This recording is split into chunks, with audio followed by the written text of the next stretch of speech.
meeting has been finished very successfully. Cricket মাঠে চলে bat আর বলের লড়াই, কিন্তু এখন বিশ্ব ক্রিকেটে চলছে আরও ভয়ঙ্কর এক যুদ্ধ। ক্ষমতার যুদ্ধ, রাজনীতির যুদ্ধ, টাকার যুদ্ধ। এই মুহূর্তে মুখোমুখি তিন শক্তি: বাংলাদেশের বিসিবি, পাকিস্তানের পিসিবি আর পুরো ক্রিকেট বিশ্বের নিয়ন্ত্রক আইসিসি। এটা শুধু ক্রিকেট না, এটা এখন ক্রিকেটের পাওয়ার গেম। সবকিছুর শুরু বাংলাদেশ থেকে।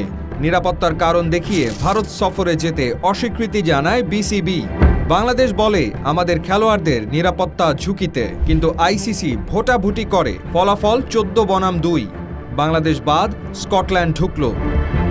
এই সিদ্ধান্তে বাংলাদেশ একা ছিল না, পাশে দাঁড়িয়েছিল শুধু এক দেশ, পাকিস্তান। বাংলাদেশ বাদ পড়ার পর পাকিস্তান সরাসরি বলে আইসিসি দ্বিচারিতা করছে। আর তখনই পাকিস্তান সরকার ঘোষণা দেয়, আমরা বিশ্বকাপে খেলব, কিন্তু ভারতের বিপক্ষে ম্যাচ খেলব না। এই একটা লাইনে কেঁপে ওঠে পুরো বিশ্ব ক্রিকেট, কারণ ভারত পাকিস্তান ম্যাচ মানে আইসিসির সবচেয়ে বড় আয়। একটা ভারত পাকিস্তান ম্যাচ না হলে মানে দাঁড়ায় শত শত কোটি টাকার বিজ্ঞাপন ক্ষতি, ব্রডকাস্ট চুক্তি ঝুঁকিতে, স্পন্সরসদের মামলা।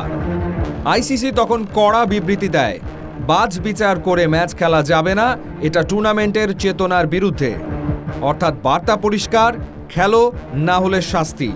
এই পুরো নাটকে সবচেয়ে চুপচাপ দেশ ভারত, কিন্তু সবচেয়ে শক্তিশালীও তারাই, কারণ আজ বিশ্ব ক্রিকেটে 70% বেশি রাজস্ব আসে ভারত থেকে। আইসিসির বড় স্পন্সর ভারতীয়, ব্রডকাস্টার ভারতীয়, দর্শকও বেশিরভাগ ভারতীয়। মানে বাস্তব প্রশ্নটা দাঁড়ায়, আইসিসি কি পাকিস্তানের পক্ষে যাবে নাকি ভারতের ব্যবসার পক্ষে? একদিকে বিসিবি বলছে নিরাপত্তা, একদিকে পিসিবি বলছে নৈতিকতা, আর আইসিসি বলছে নিয়ম আর টাকা। ক্রিকেট আজ আর শুধু খেলা না, এটা এখন রাষ্ট্রের সিদ্ধান্ত, এটা এখন কর্পোরেট ব্যবসা, এটা এখন বিশ্ব রাজনীতি।